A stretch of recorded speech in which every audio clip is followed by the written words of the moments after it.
ونصلي ونسلم على سيدنا ومولانا محمد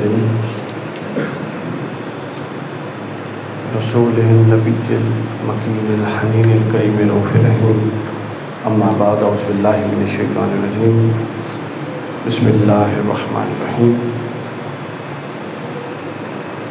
وَإِذْ أَخَذَ اللَّهُ مِيثَاقَ النَّبِيِّينَ لَمَا آتَيْتُكُم مِّن كِتَابٍ وَحِكْمَةٍ ثُمَّ جَاءَكُمْ رَسُولٌ مُصَدِّقٌ لِّمَا مَعَكُمْ لِتُؤْمِنُنَّ بِهِ وَلَتَنصُرُنَّهُ قَالَ أَأَقْرَرْتُمْ وَأَخَذْتُمْ عَلَىٰ ذَٰلِكُمْ إِصْرِي قَالُوا أَقْرَرْنَا قَالَ فَاشْهَدُوا وَأَنَا مَعَكُمْ مِنَ الشَّاهِدِينَ. صدق اللہ مولانا العظیم. اللہ رب العزت کا شکر ہے، اس کی توفیق سے ہم آج چوک اعظم میں اور ماہ مبارک ربیع الاول میں اللہ تعالیٰ کے حضور جمعہ کی مبارک ساعتوں میں حاضر ہیں. اللہ تعالیٰ ہماری حاضری کو اپنی بارگاہ میں قبول فرمائے. آج کی اس جمعے کی نشست میں دو بنیادی باتیں میں نے عرض کرنی ہیں، دو نکات پر بات چیت کرنی ہے. پہلا حصہ تو یقیناً حضور نبی اکرم صلی اللہ علیہ وآلہ وسلم کی جو مبارک ولادت کا مہینہ ہے تو وہ آپ کی ذات کی عظمت اور رفعت سے متعلق ہے کہ آپ کو اللہ تعالیٰ نے کیا مقام و مرتبہ اور کیا منصب عطا فرمایا. اور دوسرا نقطہ جو ہے وہ اتنا عظیم الشان پیغمبر ہمیں بھیج کر اللہ تعالیٰ ہم سے بھی تو آخر کچھ چاہتا ہے نا، وہ پھر ہماری ذمہ داریاں کیا ہیں. ہمارے ہاں عام طور پہ مجالس میں اور محافل میں بات نامکمل ہوتی ہے اور نامکمل کی جاتی کہ اگر صرف شان رسالت مآب صلی اللہ علیہ وآلہ وسلم بیان کر دی جاتی اور وہ کثرت سے کی جاتی تو اس سے کیا ہوتا ہے، اس سے لوگوں میں جذبہ محبت، حضور علیہ السلام سے قلبی لگاؤ، تعلق، جذباتی وابستگی، یہ چیزیں پروان چڑھتی ہیں. لیکن ہمارے طبقے میں ذوق اس سے آگے کم جاتا ہے کہ یہ قلبی تعلق اور یہ جذباتی وابستگی تک تو پروان چڑھتی ہے، مگر یہ قلبی تعلق اور یہ جذباتی وابستگی فی نفس ہی مقصود نہیں ہے، بلکہ یہ کچھ کروا کے آپ کو کسی بڑے مقصد اور بڑے کام کے لیے تیار کرنا مقصود ہے. پھر وہ تیاری اور وہ عمل، پھر وہ ذمہ داری، پھر وہ تقاضے کہ یہ جو سب کچھ ہوا، اللہ تعالیٰ نے اپنا محبوب دیا، حضور علیہ الصلوۃ والسلام نے پوری زندگی گزاری، ہمیں اللہ کی پہچان دی، رشتوں کا تقدس دیا، جہالت کی جگہ علم دیا، یہ سب کچھ دیا اور ہمارے لیے کتنی مصیبتیں اور مشکلات برداشت کی. صرف طائف کا ایک واقعہ دیکھ لیجیے. حضور فرماتے ہیں، ابن جوزی نے لکھا ہے الوفا باحوال المصطفیٰ صلی اللہ علیہ وسلم کہ اللہ تعالیٰ نے حضور نے اللہ کے حضور میں دعا کی کہ باری تعالیٰ تو نے مجھے ان بے قدروں کے ہاتھوں میں دے دیا ہے. یعنی کیا کیفیت ہوگی کہ اللہ کے رسول یہ جملہ فرما رہے ہیں. تو سوال یہ ہے کہ یہ سب کچھ جو ہوا، اس سے کچھ مقصود اور الٹیمیٹ گول اور الٹیمیٹلی ہمیں کچھ دینا اور ہماری کچھ ذمہ داری ہی تھی، یا صرف ہم نے شان بیان کر کے واہ کر کے اٹھنا ہے اور ساری بات ختم ہو جانی. تو یہ دو چیزیں ملیں تو پھر پیغام مکمل ہوتا ہے، پھر مقصد بعثت نبوی مکمل سمجھ میں آتی ہے. تو پہلا حصہ جو تھا، اب ہم اس پر بات شروع کرتے ہیں. اس کے لیے میں نے بڑی معروف آیت ہے سورہ آل عمران کی، آپ لوگ پڑھتے سنتے رہتے ہیں، اس پر بڑی مختصر بات کرنی ہے اور زیادہ بات پھر دوسرے حصے پر انشاءاللہ ہم کریں گے. اس آیت مبارکہ پر اگر غور کیجیے، بڑا عجیب اسلوب ہے. حضور علیہ الصلوۃ والسلام کی شان مبارک کا بڑا ہی عجیب اسلوب ہے. مفسرین نے اس پر بڑے نکات بیان کیے ہیں، لیکن ہم ان سب سے قطع نظر جو اسلوب قرآن نے خود بیان کیا ہے اور اس اسلوب کے اخفاء میں جو نکات بیان کیے گئے ہیں، ہم صرف ان نکات کو لیں. اللہ تعالیٰ نے فرمایا کہ اور یاد کرو جب اللہ نے انبیاء سے پختہ وعدہ لیا، وَإِذْ أَخَذَ اللَّهُ مِيثَاقَ النَّبِيِّينَ، سب نبیوں سے اللہ نے پختہ وعدہ لیا. کیا وعدہ لیا؟ کہ جب میرا یہ محبوب صلی اللہ علیہ وسلم، میں تمہیں کتاب اور حکمت دیتا ہوں، لیکن جب میرے یہ محبوب تمہارے پاس آ جائیں تو تم وعدہ کرو کہ ان کی مدد کرو گے، ان کے ساتھ چلو گے، ان کی اقتداء کرو گے، سو اینڈ سو. یہ آیت کا مفہوم آپ سمجھتے ہیں. تو یہ آیت پہلا ایک سوال اٹھاتی ہے. وہ سوال یہ اٹھاتی ہے کہ قرآن کہتا ہے وَإِذْ أَخَذَ اللَّهُ مِيثَاقَ النَّبِيِّينَ، اللہ نے تمام نبیوں سے عہد لیا. تو زمین پر کبھی ایسا موقع آیا ہے کہ تمام نبی حضرت آدم علیہ السلام سے لے کر، حضور کو تو چھوڑ دیں چونکہ حضور کے لیے عہد لیا جانا تھا، تو حضرت آدم سے لے کر حضرت عیسیٰ علیہ السلام تک سارے انبیاء کم و بیش 1,24,000 وہ سب ایک جگہ موجود رہے ہوں دنیا میں یا زمین پر، اور اللہ ان سے وعدہ لے رہا ہو. کبھی یہ وقت آیا ہے زمین پر؟ عملی طور پہ تو نہیں آیا. تو اس کا مطلب یہ کہ خود پہلی قرآن نے ہماری توجہ اس طرف مبذول کرا دی کہ یہ واقعہ عالم زمینی نہیں ہے، کیونکہ زمین پہ تو یہ تو موقع نہیں آیا. زمین میں تو یہ تھا کہ حضرت ابراہیم تھے تو اپنے زمانے اپنے دور میں اپنی جگہ پہ تھی، پھر حضرت لوط انہی کے زمانے میں تھے، حضرت نوح ان سے پہلے تھے، پھر بعد کے پیغمبر ان کے بعد آتے تھے. ہر کوئی اپنے اپنے زمانے میں تنہا آیا اور گزرتا گیا. لیکن یہ وعدہ کیا ہے؟ یہ وعدہ ہے کہ جب اللہ نے انبیاء سے عہد لیا، اب الگ الگ انبیاء سے عہد کا ذکر نہیں ہے، اجماع ہے اس پر مفسرین کا کہ یہ اجتماع، یہ جو وعدہ اللہ نے لیا، میثاق لیا، یہ سب انبیاء سے بیک آن اور اکٹھا لیا تھا. تو زمین پر تو اکٹھے ہوئے تھے. اس کا مطلب ہے یہ زمین کی اس عرضی زمین کے قیام اور یہاں پر آنے سے پہلے کسی زمانے کا ذکر ہے جہاں پر انبیاء سے عہد لیا گیا. اچھا، اب اگر پہلے کسی زمانے کا ذکر ہے تو ہم ایزیوم کر دیتے ہیں یہ اس دنیا کے قیام سے پہلے اللہ تعالیٰ نے انبیاء سے عہد لیا. اب دنیا کے قیام سے پہلے ارواح انبیاء سے عہد لیا جاتا ہے، اور عہد کیا لیا جاتا ہے کہ اگر میں اپنا محبوب تمہیں بھیجوں تو تم اس کی اتباع کرو گے، اس کے پیچھے چلو گے، اس کی مدد کرو گے اور اس پر گواہ ہو جاؤ، اور میں بھی تمہارے ساتھ گواہ ہو جاتا ہوں. تو اس سے اگلا نقطہ پھر اسی قرآن نے ہمیں یہ سمجھایا کہ اگر انبیاء کرام علیہ السلام کی ارواح کو اس دنیا سے پہلے کسی جہان میں عالم ارواح میں عہد لیا گیا تو اس کا مطلب یہ ہے کہ جس سے عہد لیا گیا، جن لوگوں سے عہد لیا گیا، وہ تو عالم ارواح میں موجود تھے، اور حضور علیہ الصلوۃ والسلام اس دنیا کے قیام سے پہلے کی بات ہے. تو جس کے بارے میں عہد لیا جا رہا ہے وہ کب سے موجود ہوگا؟ یہ ایک بالکل واضح نقطہ ہے جو قرآن بتا رہا ہے، اس میں کوئی تفسیری نقطہ نہیں. تو انبیاء سے عہد لیا، انبیاء یہاں اکٹھے نہیں ہوئے، لہٰذا یہاں سے پہلے کہیں عہد لیا، اور پھر یہاں سے پہلے عہد لیا. اس کا مطلب ہے کہ ان پہلوں سے پہلے بھی کوئی تھا جس کا عہد لیا جا رہا تھا. اچھا، اب تیسرا نقطہ جو اس کے اندر سے، اسی آیت کے اندر سے قرآن مجید نے ہمیں سمجھایا. مجھے ایک بات بتائیے، آپ سب لوگ ماشاءاللہ اہل علم ہیں، سمجھدار ہیں، بزرگ ہیں، کہ اللہ نے نبیوں سے یہ عہد لیا کہ اگر میں اپنا محبوب بھیجوں، جیسا کہ میں بار بار ترجمے کی طرف اشارہ کر رہا ہوں، نبی کا منصب کیا ہوتا ہے؟ نبی کا منصب یہ ہوتا ہے کہ جو حکم اللہ تعالیٰ اپنے نبی کو دیتا ہے، نبی کے منصب کا تقاضا ہے کہ من کل الوجوہ، فرام آل ڈائریکشنز، ان آل رسپیکٹس، اس نے وہ پیغام اپنا پوری طرح کا پوری طرح سے آگے پہنچانا ہوتا ہے. یہ نبی کے منصب کا تقاضا ہے، یا یہ نبی کی شان ہوتی ہے. کیا ہوتی ہے یہ؟ آپ لوگ بولیے، کیا ہوتی ہے؟ یہ نبی کی شان ہے کہ جو پیغام اللہ نے دینا ہے، اگر معاذ اللہ کو یہ تصور کر لے کہ کمی بیشی کر دی نبی نے آگے پہنچاتے ہوئے، تو یہ شان نبوت پر بڑا حرف ہے. تو یہ گمان سے بھی باہر کی بات ہے. تو نبی نے جو اللہ نے دیا وہ آگے پہچانا ہوتا ہے. اب بتائیے، اللہ نے انبیاء کی کتنی تعلیمات ان کو دی؟ کیا ہر ایک کو عبادات کے احکام دیے کہ نہیں دیے؟ بتاتے جائیے. دیے نا؟ ہر ایک کو حلال و حرام کے احکام دیے کہ نہیں دیے؟ معاملات کے دیے کہ نہیں دیے؟ رشتوں کے دیے کہ نہیں دیے؟ معاشرتی کے دیے کہ نہیں دیے؟ آئین زندگی کے دیے کہ نہیں دیے؟ پورے قرآن میں کوئی ایک ایسا مقام اٹھا دیجئے کہ کسی حکم سے متعلق ان کو دے کر اللہ یہ کہہ رہا ہو کہ مجھ سے وعدہ کرو اس حکم کی تکمیل کرو گے. جا اتنے احکام دیے. ظاہر ہے کوئی نبی بھی ایسا نہیں جس نے توحید کی بات نہ کی ہو، کوئی نبی ایسا نہیں جس نے آخرت کی بات نہ کی ہو، بعث بعد الموت کی بات نہ کی ہو. عبادات نماز کا حکم نہ دیا ہو، روزے کا حکم نہ دیا ہو، یہ عبادات ہر شریعت میں مختلف صورتوں میں موجود رہی اور ظاہر ہے انبیاء اس کی تبلیغ کرتے رہے، یہ واضح ہے کہ نہیں؟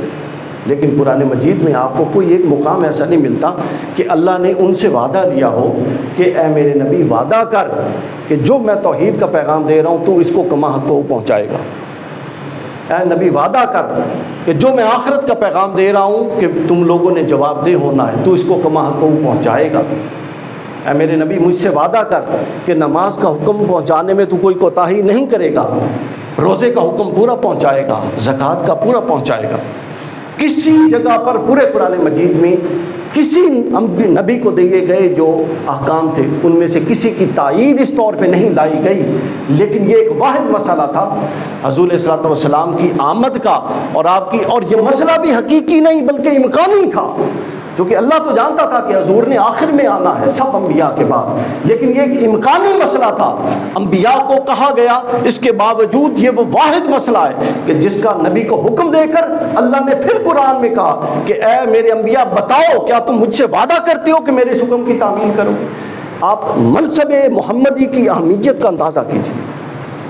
حضور علیہ الصلوۃ والسلام انبیاء امت محمدی کے نبی نہیں ہیں بلکہ وہ تمام امتوں کے نبی ہیں اور تمام نبیوں کے بھی نبی ہیں اس قرآن کی آیت کی حیثیت سے۔ تو گویا اس کی اہمیت دیکھیے کہ خود انبیاء کرام سے وعدہ لیا گیا، توحید کا وعدہ نہیں، رسالت کا وعدہ، کسی اور شے کا وعدہ نہیں، ضرورت اس وعدے کی بھی نہیں تھی، وہ تو اللہ کے نبی معصوم ہوتے ہیں، انہوں نے تو کرنا تھا جو حکم دیا گیا تھا، مگر یہ تاکید، حکم کو اس کو کہتے ہیں موقت میں تاکید کرنا، اتنی تاکید اس کے اوپر لگا دی گئی، اور یہ اسلوب بھی تاکید کا ہے قرآنی، اتنی تاکید لگا دی گئی، اور تاکید لگا کر اس مسئلہ کی اہمیت کو واضح کیا جاتا ہے کہ اللہ کے ہاں اس مسئلہ کی اہمیت دیگر مسائل سے بڑھ گئی۔ پھر آگے چلیے، پھر ایک تیسری بات ہے، چوتھی بات کہ کتنے ایسے مسائل ہیں، احکام ہیں جو انبیاء کرام کو اللہ نے حکم دیا، اور پھر ان سے جس طرح میں نے کہا وعدہ تو نہیں لیا، لیکن کتنے ایسے احکام ہیں جن کا حکم دے کر پھر اللہ نے کہا کہ تم بھی اے میرے نبیوں گواہ ہو جاؤ، اور اس مسئلے پر میں بھی گواہ ہوتا ہوں تمہارے ساتھ کہ تم یہ کام کرو گے۔ یعنی آپ اسلوب دیکھیے، تاکید در تاکید، تاکید در تاکید، اور میں نے عرض کیا یہ کوئی تفسیری مضمون نہیں ہے، یہ من و عن قرآنی مضمون ہے، آیات کوئی تاکید، اتنی تاکیدات کہ صرف انبیاء کو بتانے پر اکتفا نہیں کیا، پھر انبیاء سے عہد لینے پر بھی اکتفا نہیں کیا، پھر فرمایا قال فاشہدوا، کیا گواہی دیتی ہو، شہادت دیتی ہو کہ ہم یہ کریں گے؟ کیا کریں گے؟ وہ پہلے آ گیا لتؤمنن بہ ولتنصرنہ، اس پر میں بات کرتا ہوں۔ تو گواہی دیتے ہو، قال اقررتم، ہاں ہم گواہی دیتے ہیں، قال واخذتم علی ذلکم اصری، اللہ پاک یہ بھاری عہد ہے، اس کو قبول کرتے ہو؟ کرتے ہیں۔ قالوا اقررنا، قال فاشہدوا وانا معکم من الشاہدین، اللہ فرماتا ہے میرے نبیو تم بھی اس پر گواہ ہو جاؤ اور میں بھی تمہارے ساتھ گواہوں میں شامل ہو جاتا ہوں، اللہ خود بھی بطور گواہ۔ اب چوتھا حکم جو اس کے اندر سے مسئلہ، چوتھا پوائنٹ سمجھ آتا ہے، وہ کیا ہے؟ فرمایا جاءکم رسول، ایک رسول آئے گا تم میں، جاءکم مصدق لما معکم، یہ ایک سلسلے نبوت کا تسلسل ہے، اس کی طرف اشارہ ہے کہ ہدایت غیر متغیر ہے، ہدایت کبھی تغیر کا شکار نہیں ہوتی۔ حضرت سیدنا آدم سے لے کر حضور علیہ السلام تک ہدایت ہمیشہ اس کا جوہر ہدایت حقیقی رہا ہے، اور ہدایت کیا ہے؟ اللہ کے علاوہ کسی کے آگے جھکنا نہیں۔ اللہ نے اپنی منشا سے ایک نظم، ڈسپلن یہ چنا ہے کہ وہ ہدایت کے لیے اپنے فرستادہ بندوں کو بھیجتا ہے اور ان کے ذریعے ہدایت دیتا ہے۔ اور تیسری چیز یہ کہ جو وہ ہدایت دیتا ہے اس ہدایت کی بابت بعد ازاں وہ جواب طلبی کرے گا۔ بس قرآن، توحید، رسالت اور آخرت، عقائد ثلاثہ، یہ بنیاد ہے، کل ہدایت اس پر مدار ہے، باقی جزیات ہیں، شرعی احکام ہیں، وہ بدلتے رہتے ہیں۔ ایک شریعت میں 2 بہنوں کو اکٹھا نکاح میں رکھنا جائز تھا، بعد میں منسوخ ہو گیا۔ ایک شریعت میں روزے 6 ماہ کے تھے، پھر ایک شریعت میں روزہ ایک قضا ایک رکھنا تھا، پھر وہ ہوتے ہوتے اب آخری جو شریعت ہے اس میں روزے 1 مہینے کے لیے ہو گئے کہ 12 میں سے۔ تو شرعی احکام بدلتے رہے مگر جوہر ہدایت اپنی اصل پر قائم۔ یہ حصہ بتاتا ہے جاءکم رسول مصدق لما معکم، یہ رسول آئے گا اور یہ رسول کوئی نئی بات لے کے نہیں آئے گا، بلکہ یہ اسی ہدایت کے تسلسل میں آئے گا جو آفاقی تصور ہدایت ہے۔ آگے کہا لتؤمنن بہ، اب تم پر یہ لازم ہے، اب تؤمنن ایمان کو کہتے ہیں، یہاں پر لام تاکید کے لیے آیا کہ تم یہ اقرار کرو کہ تم ضرور بس ضرور اس پر ایمان لاؤ گے۔ یہ آیت آپ اور میرے لیے بعد میں ہے، سب سے پہلے کس کے لیے؟ وَإِذْ أَخَذَ اللَّهُ مِيثَاقَ النَّبِيِّينَ، یعنی حضور کی بابت ہم اور آپ تو بعد میں ایمان لائے، اللہ نے پہلے انبیاء کو پابند کیا کہ تم اس پر ایمان لاؤ گے۔ وَلَتَنْصُرُنَّهُ، اور ان کی مشن کی اور ان کے دین کی مدد کے لیے گواہی دو گے کہ اگر یہ ہمارے دور میں آئے تو ہم ان پر ایمان بھی لائیں گے، ان کی اقتداء میں بھی آ جائیں گے اور ان کی ہر طرح سے مدد بھی کریں گے۔ ان تین وعدوں پر اللہ نے کہا کہ میں نبوت پھر تمہارے سپرد کرتا ہوں، نبوت سپرد کرتا ہوں۔ تو یہ صرف اس آیت کے اندر ہم نے تھوڑا سا غور و خوض کیا، اور یہ آیت ہمیں اب پیغام یہ دیتی ہے کہ نبوت کا اصل آغاز اور نبوت کا اختتام، یہ جو کل دائرہ نبوت ہے نا، اب نبوت کیا ہے؟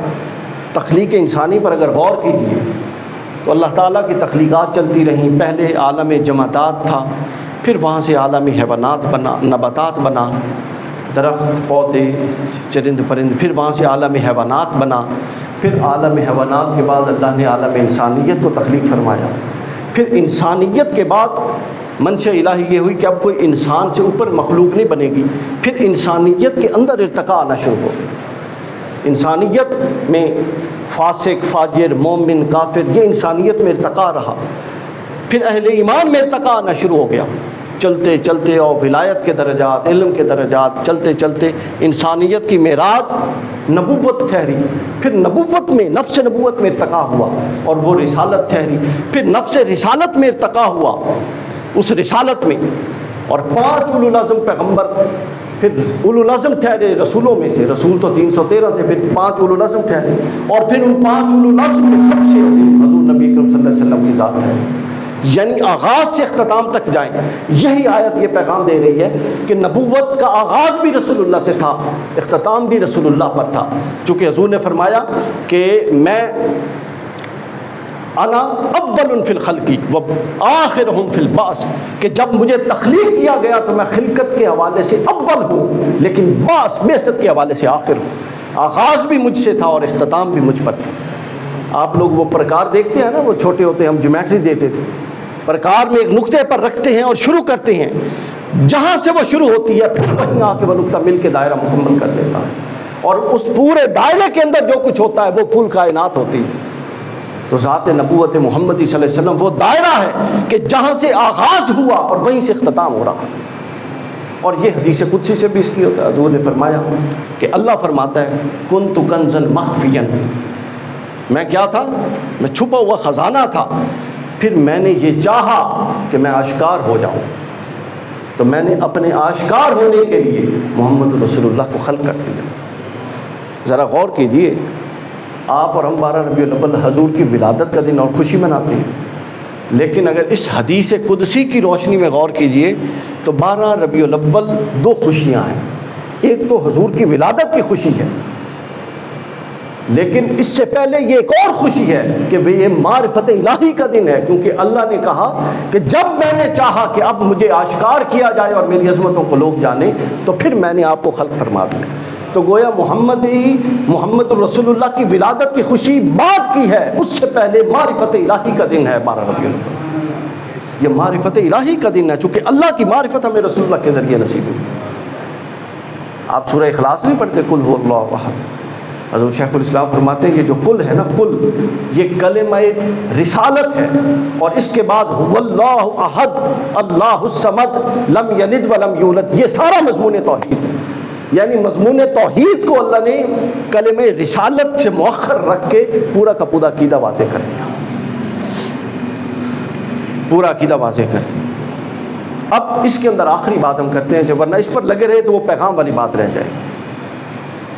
اب آپ تذکرہ کرتے ہیں، ہم میلاد، محافل، مجالس، سیرت، ہر کوئی اپنے اپنے انداز میں، تو یہ تذکرہ صرف آپ نہیں کر رہے، اس آیت سے اللہ نے ہمیں یہ بتا دیا کہ میں نے اے امت محمدی والوں تم پر تو یہ احسان کیا ہے اور تم پر تو فرض کیا ہے کہ تمہیں محمد رسول اللہ کا امتی بنا دیا ہے، جن کا امتی بننے کی انبیاء کو خواہش تھی، مگر میں نے یہ اہتمام اس کے علاوہ بھی کیا ہے کہ میرا جو نبی آتا تھا میں پہلے اس نبی کو کہتا تھا کہ محمد رسول اللہ پر ایمان لا، اور پھر اس نبی کو کہتا تھا کہ میرے ساتھ وعدہ کر کہ تو اگر محمد رسول اللہ تیرے دور میں آئے تو تو ان کی تائید کرے گا، تو ان کی اقتدا کرے گا۔ اب سوال یہ ہے کیا یہ وعدہ صرف نبی سے لیا گیا تھا؟ نبی سے جو وعدہ لیا جاتا ہے وہ آٹومیٹک اس نبی کی امت کے لیے ہوتا ہے، لہٰذا ہر نبی جو وہ وعدہ اوپر کر کے آیا تھا وہ آتا تھا، حضور علیہ السلام کے تذکرے ہر نبی اپنی امت کو سناتا رہا، چونکہ جب اگر یہ امکانی صورت واقع ہوتی کہ حضور کسی اور دور میں آتے تو ظاہرہ ایک نبی اکیلے نے تو اتباع نہیں کرنی تھی، اس نے تو سب کو لے کر حضور کے لشکر میں شامل ہونا تھا نا، سمجھ گیا نا بات؟ تو لہٰذا تذکرہ مصطفیٰ اول سے ہے، ہر نبی سے کروایا گیا اور آخر تک ہوگا اور آخر تک ہو رہا ہے، اور یہ آیت اس بات کی دلیل ہے کہ ہر نبی جب خود ایمان لا رہا ہے تو جو نبی کا ایمان ہوتا ہے، امت کا ایمان نبی کے ایمان کا جزو ہوتا ہے، لہٰذا جو نبی ایمان لا رہا ہے وہی امت نے ایمان لانا ہوتا ہے، لہٰذا ہر نبی نے جب یہ تسلیم کیا کہ میں مانوں گا اور میں مدد کروں گا تو انہوں نے یہ اقرار کر دیا کہ میری شریعت کے مطابق مومن وہ ہوگا جو میرے عقیدے کے مطابق محمد رسول اللہ کو مانے گا اور مدد کا اقرار کرے گا، اور مدد کا اقرار کرے گا۔ یہ اس آیہ مبارکہ سے ایک مختصر میں نے پیغام عرض کر دیا فضیلت کے حوالے سے، لیکن ہمارے ہاں مسئلہ کیا ہے کہ ہم فضائل پسند ہو گئے ہیں کہ ہم فضیلت سے نکل کے حقیقت کی طرف جانے کے لیے تیار ہی نہیں کہ وقت کا تقاضا کیا ہے، رسول اللہ صلی اللہ علیہ وسلم آئے کس لیے تھے، مقصد بعثت کیا ہے، وہ ہم سے چاہتے کیا تھے، کیا یہ تھوڑی سی شان بیان کرنا اور اس پر خوش ہو جانا اور اس سے ایمان کو جلا تو بے شک ملتی ہے، لیکن مقصود ایک الگ چیز ہوتا ہے، الٹیمیٹلی ریکوائرڈ کیا ہے اس پورے عمل سے؟ اس عمل سے مقصد یہ تھا کہ اللہ کے بندے تیار کیے جائیں۔ کون تیار کیے جائیں؟ اللہ کے بندے جو اللہ تعالیٰ کے بیان کردہ قرآن میں عالی مقاصد کے لیے تیار ہوں، ہم وقت تیار رہیں کہ جس کام کے لیے اللہ بلائے کہ میرے اس کام کی اتباع کرو، وہ لوگ جو اطاعت رسول اور عشق رسول کے دعویٰ بھرتے ہیں اور عشق رسول جن کے دل کے اندر ہے، وہ سب سے پہلے کھڑے ہوں کہ ہاں اے باری تعالیٰ ہمیں تیرے رسول نے تیار کیا تھا، ہم کھڑے ہیں اس کام کے لیے، ہم کھڑے ہیں اس کام کے لیے۔ قرآن مجید اس کو حزب اللہ کہتا ہے۔ کیا کہتا ہے؟ اللہ کا گروہ۔ یہ سب چیزیں جو ہیں یہ وہ حزب اللہ کی تیاری تھی کہ چند لوگ ایسے پیدا ہو جائیں جن پر اس ٹائٹل کا اطلاق ہو سکے کہ یہ حزب اللہ ہے، اللہ کے گروہ والے۔ وہ اللہ کے گروہ والے کیسے ہیں؟ پھر یہ محبت کے بعد آگے کیا سلسلہ ہو؟ کیا خالی محبت سے ہم پر گروہ الہی کا ٹائٹل لگتا ہے؟ قرآن مجید نے اس کا انکار کیا ہے۔ سورہ المجادلہ 58 نمبر سورت، اس کی آیت نمبر 22، اللہ تعالیٰ نے فرمایا، اعوذ باللہ من الشیطان الرجیم۔ اچھا، اس آیت کے آخر میں آخری حصہ فرمایا اولئک حزب اللہ۔ یہ جو پیچھے ساری چیزیں بیان کر کے میں آیا ہوں قرآن میں، ابھی وہ میں بیان کروں گا۔ اللہ فرماتا ہے یہ جس آیت میں جو کچھ بیان ہوا ہے، جو یہ کام کرے گا وہ صحیح معنوں میں حزب اللہ ہے، اللہ کا گروہ ہے، اور وہ گروہ ہے جو محمد رسول اللہ تیار کرنا چاہتے تھے، اور اولئک هم المفلحون، اور یہی حزب اللہ ہے جو کامیاب ہے، اس کے علاوہ کوئی کامیاب نہیں۔ یعنی خالی وجد آفرینی اور خالی مطلب جذباتیت اور آپ کی شخصیت میں بے عملی ہو، آپ کی شخصیت ادھر سے تو رسول اللہ کے نعرے لگائے، ادھر سے پورا وجود رسول اللہ کے احکام کا باغی ہو، ادھر سے تو آپ اللہ کے بندے اور رسول اللہ کے عاشق ہو لیکن نماز پڑھتے ہوئے ہمیں موت پڑتی ہو، ادھر سے تو آپ پورے کا پورا عشق رسول کا مطلب جل سے جلوس سب کچھ کریں، لیکن عملی طور پہ آپ کی سیرت رسول اللہ کی سیرت سے کوئی علاقہ اور تعلق ہی نہ رکھتی ہے، تو یہ تضاد ہے جو قرآن و سنت کو قبول نہیں۔ مقصود ہی یہ ہے اس سب سے اس طرف لانا۔ فرمایا لا تج، اب ایک رویے کی تشکیل چاہتا ہے قرآن۔ یہ جو محبت ہے، یہ جو عشق ہے، یہ جو میلاد کی محفلیں ہیں، یہ سب ہو کس لیے رہی ہیں؟ چونکہ نوجوان بیٹھے ہیں، میں نے اس لیے اس مضمون کو فوراً وائنڈ اپ کر دیا تاکہ کہ چلیں اس بات پر ہم تھوڑی توجہ دیں. ایک رویے کی تشکیل چاہتا ہے دوستوں قرآن مجید. رویہ ہماری پوری طبیعت اور پوری شخصیت اس رویے کے تابع ہوتی ہے، جو ہماری شخصیت کا ایک رویہ بن جاتا ہے، مزاج بن جاتا ہے. قرآن مجید نے اس رویے کو بتایا. قرآن کہتا ہے لا تجدوا قوما، اللہ کو کیسا اعتماد ہے. اللہ فرماتا ہے لا تجدوا قوما یؤمنون باللہ والیوم الآخر، اے محبوب آپ ان لوگوں کو جو اللہ پر، مجھ پر اور یوم آخر پر ایمان رکھتے ہیں ایسا نہیں پائیں گے. کتنے کانفیڈنس سے اللہ کہہ رہا ہے کہ ایسا نہیں پاؤ گے، اور اگر حقیقت میں ویسے پائے گئے تو بتائیے ہم کہاں پہ کھڑے. کیسے نہیں پاؤ گے وہ سنیے. لا تجدوا قوما یؤمنون باللہ والیوم الآخر یوادون من حاد اللہ ورسولہ ولو کانوا آباءہم وابناءہم او اخوانہم او عشیرتہم. اللہ تعالیٰ نے واضح فرمایا کہ جو اللہ پر، اس کے رسول پر، اللہ کے رسول کے عشق پر، اللہ کے عشق پر، اللہ سے محبت، رسول سے محبت کا دم پڑتا ہے، اے محبوب اس کا مزاج ایسا بن جائے گا کہ آپ نہیں پائیں گے کہ وہ کبھی ایسے شخص کو دوست بنائے جو اللہ اور اس کے رسول کا دشمن ہوگا. مزاج شناسی دیکھیے. ایسے شخص کو دوست بنائے جو کبھی اللہ اور اس کے رسول کا کیا ہوگا، دشمن ہوگا. مفسرین ظاہری طور پہ زیادہ تر نے اس سے مراد کافروں کو لیا ہے، لیکن کئیوں نے اس سے مراد اس کے علاوہ بھی لی ہے. کیا؟ یعنی یہ جو محبت اور دوستی ہے، یہ جو صحبت ہے، اس کو صرف ایمان و کفر کے باب میں بند مت کیجیے، اس کو حق و باطل کے باب میں بھی لائیے کہ اللہ والا اور رسول اللہ کا عاشق وہ ہے کہ جو ہمیشہ حق کا ساتھ دے گا چاہے جتنی مخالفت ہو، باطل کے ساتھ نہیں کھڑا ہوگا.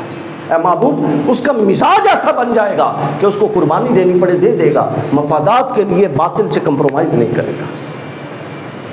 پھر آگے چلیے. اسی قانون کو، اسی کلیہ قاعدہ کو اچھائی و برائی کے باب میں اطلاع کیجیے کہ اے محبوب جو آپ کا عاشق ہوگا اور جو میرا بندہ ہوگا، آپ نہیں دیکھیں گے کہ وہ کبھی برائی کے ساتھ کھڑا ہوگا اچھائی کو چھوڑ کر. اور ایسے شخص کو آپ نہیں دیکھیں گے کہ جو جلوت میں تو میرے عشق کا دعویٰ کرے لیکن جب اکیلا ہو تو پھر گناہ کی طرف راغب ہو جائے. آپ اس کو نہیں دیکھیں گے. اس کا مزاج ایسا بن چکا ہوگا کہ اس کو جلوت میں بھی اللہ کا فکر، اللہ کی حیا ہوگی، اور خلوت میں بھی اللہ کا حیادار ہوگا. وہ کیسا عاشق ہے کہ جس کو جلوت میں تو حیا ہے وہ خلوت میں بے حیا ہو جاتا ہے. جس کو ایمان و کفر کے باب میں تو پتہ ہے کہ اللہ کے دشمن سے دوستی نہیں کرنی، حق و باطل کے باب میں وہ پھر اللہ کے دشمنوں سے دوستی کر لیتا ہے. جو اچھائی و برائی کے باب میں دیکھتا ہی نہیں ہے کہ اس کے ساتھ بیٹھنا ہے کہ نہیں، ایک فاسق و فاجر ہے، وہ اس کے ساتھ بیٹھا رہتا ہے اور وہ اللہ کا بھی دوست ہو.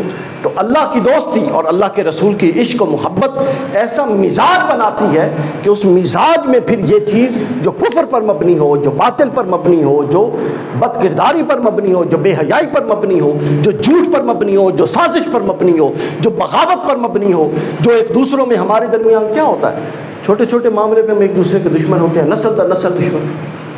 چھوٹے چھوٹے معاملے پہ ایک دوسرے کے ساتھ بغض رکھتے ہیں، مسلمان ایک دوسرے کے ساتھ بغض رکھتے ہیں. کوئی کامیاب ہو جائے اس کے خلاف سازشیں کرتے ہیں. اللہ کے رسول نے واضح کہہ دیا ہے اور اللہ نے واضح فرما دیا ہے کہ جس کا مزاج اس نوعیت کا نہ ہو، جس کے مزاج میں اتنی گندگی ہو، وہ بے شک اللہ اور اس کے رسول کی محبت کا دعویٰ کرے. گندے برتن میں تو یہ خیر ٹھہر ہی نہیں سکتی. گندے برتن میں یہ خیر نہیں ٹھہر. امام شافعی رحمۃ اللہ علیہ کے پاس ان کا شاگرد آیا، حضرت وقی بن الجرح. وقی بہت بڑے محدث تھے، بہت بڑے فقیہ تھے. انہوں نے آ کے پتہ حضرت شکایت کیا کی؟ وہ آ کے کہتے ہیں کہ میں بھول جاتا ہوں. میں کیا کرتا ہوں؟ جو یاد کرتا ہوں بھول جاتا ہوں فقہی احکام. تو آپ مجھے کوئی طریقہ بتائیں کہ میں بھولا نہ کروں. بات سمجھ رہے ہیں سب احباب میری؟ تائید تو کیجیے جی، سمجھ آ رہی ہے نا سب؟ وہ کہتے ہیں جی کوئی ایسا طریقہ امام شافعی بتائیں کہ میں بھولا نہ کروں.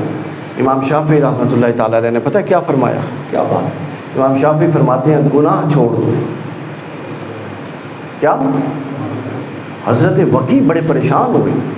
انہوں نے کہا یہ ذہن کی ریاضت کا عمل اور آپ گناہ ترک گناہ کی بات کر رہے ہیں. امام شافعی علیہ الرحمہ نے فرمایا بچے مسئلہ یہ نہیں ہے، مسئلہ یہ ہے کہ جو علم ہے وہ چاہے کوئی علم ہو، علم نور ہوتا ہے. کیا ہوتا ہے؟ اور پھر دین کا علم تو نور علی نور ہوتا ہے. تو کبھی ایسے برتن میں دودھ لے گا جو گندا ہو؟ کہتا کہ نہیں. پھر انہوں نے پوچھا اگر لے لے تو کیا اس برتن میں جس میں پہلے کوئی گند ہے، پیشاب کا قطرہ ہے، تو دودھ ڈالے وہ قابل استعمال ہے؟ کہتا ہے جی نہیں۔ تو فرمایا اگر تجھ میں اتنی عقل ہے تو کیا اللہ نہیں جانتا اس نے اپنا علم ٹھہرانا کیسے؟ تو چونکہ ایک حرکت کرتا ہے، محنت کی، تو نے ریاضت کی نا، یاد کیا، تو اس کسب کے نتیجے میں وہ چیز تو آ گئی، مگر آگے جہاں گندگی تھی وہ ٹھہری نہیں، علم اڑ گیا، نکل گیا۔ تو یہی اللہ رسول کی محبت کا بھی ہے، یہ وہ پاکیزہ نور ہے جو آتا ہے، مگر آگے جہاں وہ گندگی دیکھتا ہے، سازشیں دیکھتا ہے، تنگ نظریاں دیکھتا ہے، ایک دوسرے کے بارے میں دلوں میں تنگی دیکھتا ہے، کفر کے فتوے دیکھتا ہے، وہ چلا جاتا ہے، وہ کہتا ہے یہ تو میں غلط گھر میں آ گیا ہوں، یہ تو میرے سے مسکن ہی نہیں ہے۔ آپ کبھی ہسپتال میں جائیں، کسی بڑی اور جگہ پہ جائیں، آپ اندر جائیں، وہ غلط کمرے میں نہیں، بندہ غلطی سے چلا جاتا ہے، تو اللہ کا نور کہتا ہے میں تو غلط جگہ پہ آ گیا ہوں بھائی، یہاں تو میری قیام گاہ ہی نہیں، اس نے تو اہتمام ہی نہیں کیا کہ مجھے رکھے۔ تو فرمایا اس نوعیت کا مزاج ہوتا ہے ان کا۔ تو لہٰذا حزب اللہ کی 3 نشانیاں اس آیت میں بتائیں، جو اب میں اس میسج کے پیغام کے نتیجے میں عرض کر رہا ہوں۔ پہلی نشانی قرآن مجید نے یہ بتائی کہ مزاج کو بدلنے کی ضرورت ہے۔ ہم اعمال کی اصلاح کر لیتے ہیں، اپنے مزاج پر ضبط نہیں کرتے۔ اعمال سارے ہماری طبیعت اور مزاج کے ماتحت ہوتے ہیں۔ حجت اللہ البالغہ اٹھائی حضرت شاہ ولی اللہ نے طبیعت پر ایک باب لکھا ہے بہت شاندار۔ آپ فرماتے ہیں کہ طبیعت پر ضبط رکھنا یہ تمام اعمال کی اصلاح کا باعث ہے۔ اب طبیعت آوارگی کی طرف، بے حیائی کی طرف راغب ہے، آپ اٹھ کے بے حیا کام نہیں کر رہے مگر وہ اپنے ذہن میں چلا رہے ہیں، اپنی طبیعت پر ضبط نہیں کر رہے، تو گویا وہ چھوٹا عمل ہے وہ بھی ثواب کا، چونکہ بچے بیٹھے ہیں وہ چھوٹا، لیکن اصل ثواب اور اصل عمل یہ ہے کہ آپ اس گندگی کو اپنی شخصیت سے ہی نکالیں اور اپنی طبیعت پر تصرف قائم کریں، پھر طبیعت باقی معاملات میں آپ کی مددگار ہوتی ہے، اور اگر طبیعت بگڑ جائے تو پھر سارے معاملات بگڑ جاتے ہیں۔ امام غزالی نے طبیعت اور مزاج کی مثال بڑی شاندار دی، فرماتے ہیں کہ اچھی اور بری طبیعت، اچھا اور برے عمل کی مثال ایسے ہے جیسے درخت پر پہاڑ پر چڑھنا اور پہاڑ سے اترنا، یعنی آپ پہاڑ پر چڑھتے ہیں یہ اچھا عمل ہے، تو کیسے چڑھتے ہیں؟ ہر اگلا قدم آپ کو پچھلے قدم کی نسبت زیادہ قوت سے اٹھانا پڑتا ہے، ایسا ہے کہ نہیں؟ زیادہ سمجھ کے اٹھانا پڑتا ہے، گر نہ جائے، اپنے حواس کو قائم رکھنا پڑتا ہے۔ اور برائی کی مثال اور بری طبیعت کی مثال کیا ہے؟ پہاڑ سے اترنا، آپ نے 1 قدم اٹھانا ہے، 4 قدم ساتھ خود اٹھے۔ انسانی شخصیت کی وجہ اس طرح کی ہے، پہلے آپ انسانی شخصیت کی ساخت کو، جب نفس کی ساخت کو سمجھیں گے نا، اس کی وجہ کس پر ہے، پھر آپ اگلی بات کو آسانی سے سمجھتے ہیں۔ تو پہلی چیز ہے طبیعت، مزاج۔ اسی لیے حضرت شاہ ولی اللہ نے اخلاق کی تعریف بڑی زبردست کی ہے۔ وہ فرماتے ہیں کہ اخلاق یہ نہیں ہے کہ آپ کوئی بندہ آیا ہے اور آپ غصے میں بیٹھے ہیں تو آپ اس کو اچھے منہ سے ہنس کے بلا لیں، نہیں، فرمایا اخلاق یہ ہے کہ ہر وہ عمل جو دوسرے کے لیے کراہت کا باعث ہے اس کو شخصیت سے ہی نکال دیا جائے، یعنی مستقل long term investment, long term پوری کی پوری شخصیت ساتھ۔ صحیح بخاری کے اندر کیا کیا دلیل؟ صحیح بخاری، حضرت سید عائشہ ام المومنین عائشہ صدیقہ رضی اللہ تعالیٰ عنہ فرماتی ہیں، پوچھا کہ حضور کو کیا عمل پسند تھا وفات کے بعد؟ حضرت عائشہ فرماتی ہیں رسول اللہ کو ہر وہ نیک عمل پسند تھا جو اگرچہ مقدار میں بہت تھوڑا ہو مگر ہمیشہ کیا جائے، چونکہ جو کنٹینیوٹی ہوتی ہے آپ کی شخصیت پر اس نے اثرات ڈالنے ہوتے ہیں۔ اوور دا نائٹ آپ نیک نہیں بن سکتے اور اوور دا نائٹ آپ کمپیٹنٹ نہیں بن سکتے۔ یہ شخصیت کی وجہ اس طرح کی ہے کہ آپ جہد مسلسل کرتے کرتے کرتے اپنے اندر نور اور باطن کو روشن کریں۔ دوسرا پوائنٹ، جو یہ کرتا ہے اس کے لیے دروازے کھلتے ہیں، یہ ذہن میں رکھ لیجئے، اگر آپ اپنے اوپر باطل کے دروازے، بد کرداری کے دروازے اور حرام خوری کے دروازے بند نہیں کر رہے تو آپ پر وہ خیر کا دروازہ نہیں کھلے گا۔ آپ اپنے آپ کو دھوکے میں رکھنا چاہتے ہیں تو 100 دفعہ رکھیں، عمر گزر گئی ہے اس دھوکے میں، اگلی بھی گزار دیں۔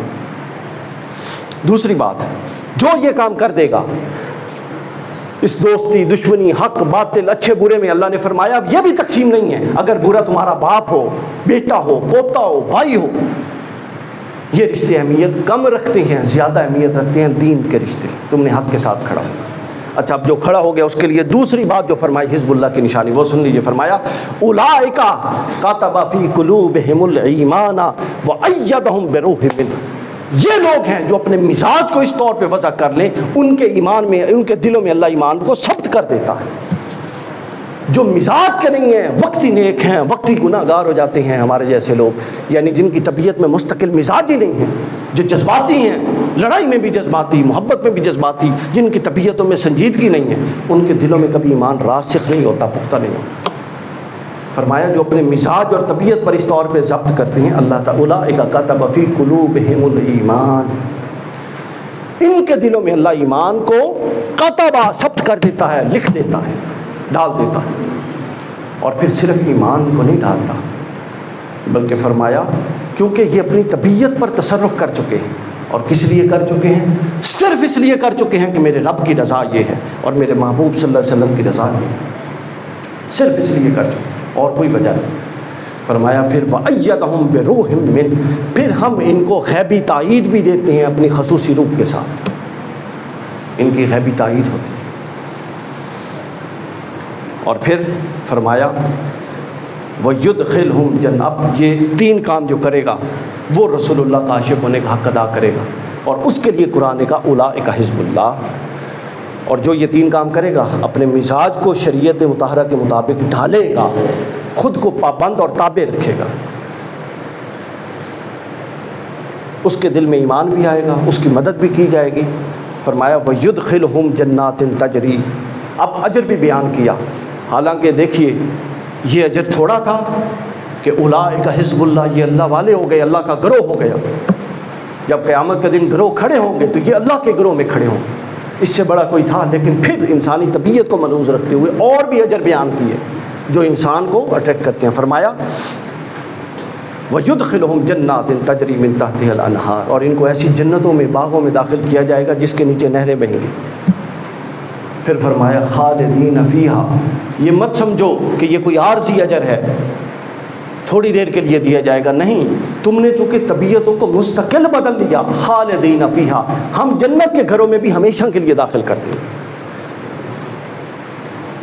رضی اللہ عنہم، یہ وہ لوگ ہیں جن سے اللہ راضی ہو گیا، ورضوا عنہ، اور یہ اللہ سے راضی ہے۔ اولئک حزب اللہ، یہ حزب اللہ ہے۔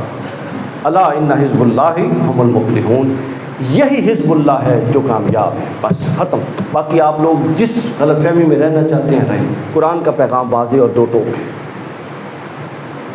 قرآن مجید کے ساتھ جب تک ہماری طبیعتوں کی وابستگی نہیں ہوتی، اور سنت، ہر کام کا ایک مقصد ہوتا ہے۔ میں یہاں پر آیا، میرا ایک مقصد ہے، اتنی دور سے، لاہور سے، آپ سب آئے کسی مقصد کے لیے بیٹھے، گھروں سے جمعے کا مقصد آ، کوئی کسی ہم جو حرکت کرتے ہیں ہر حرکت کے پیچھے ایک مقصد کار، بے مقصد کبھی کسی نے کوئی کام کیا نہیں کیا، تو ہم نے یہ نہیں سوچا کہ اللہ نے اپنا محبوب بھیج دیا، اتنے بڑے کام کے پیچھے اللہ کا بھی کوئی مقصد تھا۔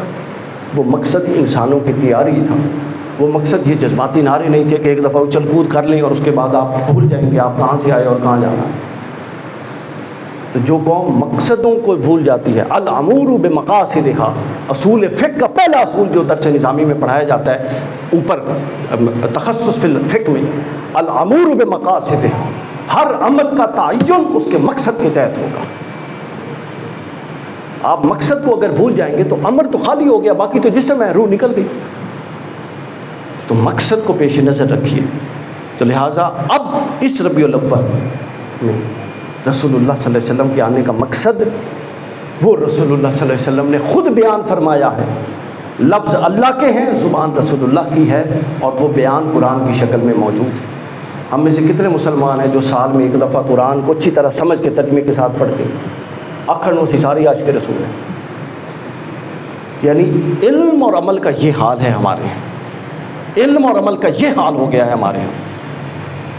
یعنی جو ہمارے رب کا کلام ہے، خالق نے ہمیں اپنی باتیں بھیجی ہوئی ہیں، ہمیں ان کے ساتھ کوئی وابستگی نہیں، اور جس رسول کے عشق میں ہم مرے جا رہے ہیں ان کی تعلیمات جو اس قرآن میں موجود ہیں، جس کی حضرت عائشہ کہتی ہیں، بعد میں ایک شخص آیا سید عائشہ کے بعد، وہ کہتا مجھے رسول اللہ کا اخلاق بتاؤ۔